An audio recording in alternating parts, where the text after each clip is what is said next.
শিক্ষকরা জাতি গঠনের কারিগর, তাদের মুখে এখন স্বস্তির হাসি।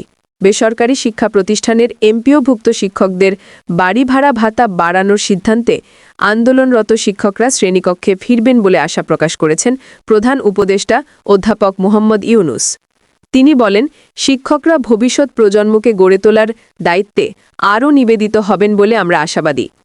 মঙ্গলবার ২১ অক্টোবর প্রধান উপদেষ্টার প্রেস উইং জানায়, চলতি বছরের ১ নভেম্বর থেকে এমপিওভুক্ত শিক্ষক কর্মচারীদের বাড়ি ভাড়া মূল বেতনের ৭.৫% বৃদ্ধি করা হবে। এছাড়া আগামী বছরের জুলাই মাস থেকে বাড়ি ভাড়া আরও ৭.৫% বাড়ানোর সিদ্ধান্ত নিয়েছে অন্তর্বর্তীকালীন সরকার।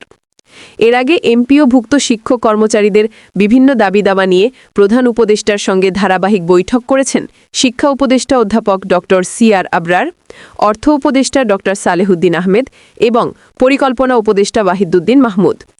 প্রধান উপদেষ্টা বলেন, আমরা মনে করি শিক্ষকদের দাবি সম্পূর্ণ যৌক্তিক। তবে বাস্তবতা হল ১৫ বছরের দুর্নীতি ও লুটপাটে বিপর্যস্ত অর্থনীতিকে আমরা এখনও পুনরুদ্ধারের পর্যায়ে নিয়ে এসেছি। তাই আপাতত মূল বেতনের ২০% বাড়ি ভাড়া বাড়ানোর মতো সামর্থ্য অর্থনীতিতে ফেরেনি। বাস্তবতার ভিত্তিতে ধাপে ধাপে সিদ্ধান্ত নিতে হচ্ছে। তিনি আরও যোগ করেন, অন্তর্বর্তীকালীন সরকার দেশের শিক্ষা ব্যবস্থা এবং শিক্ষকদের মর্যাদা পুনরুদ্ধারে অঙ্গীকারবদ্ধ।